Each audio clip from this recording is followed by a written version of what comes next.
کشمیر، فلسطین اور اب ہندوستان میں مسلمانوں کے ساتھ ظلم کے خلاف پروٹیسٹ کیا ہماری دینی ذمہ داری ہے؟ جبکہ نظر یہ آتا ہے کہ ایسے معاملات میں ہمیں سیاسی ایندھن کے طور پر استعمال کیا جاتا ہے۔ کیا ہم سلیکٹو بنیادی انسانی حقوق کی جدوجہد میں اسی طرح استعمال ہوتے رہیں گے کہ ہمیں اپنا گھر سیدھا نہیں کرنا چاہیے پہلے دنیا کو ٹھیک کرنے سے پہلے؟ نہیں، آپ کو اپنا گھر تو سیدھا کرنا ہی چاہیے، اس لیے کہ گھر سیدھا نہیں کریں گے، اپنی اصلاح نہیں کریں گے، اپنی اجتماعی زندگی کی تعمیر نہیں کریں گے تو دنیا میں کوئی آپ کو عزت کی نگاہ سے نہیں دیکھے گا۔ وہ تو ہر جگہ کرنا ہی چاہیے، لیکن اگر دنیا میں کہیں پرسیکیوشن ہے، کہیں ظلم ہوتا ہے تو اس پر بھی ضرور اپنے جذبات کا اظہار کرنا چاہیے۔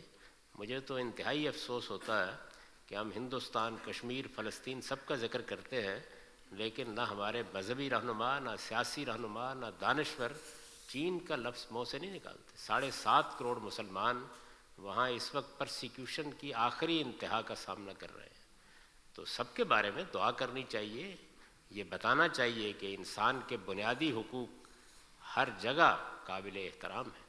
ہمارے پیغمبر نے حجۃ الوداع کے موقع پر اسی کا اعلان کیا تھا، اور اس شان کے ساتھ اعلان کیا تھا کہ یہ مہینہ اور یہ حرم اور یہ شہر جیسی حرمت یہ رکھتا ہے ویسے ہی انسان کی جان، مال اور عزت کو حرمت حاصل ہے۔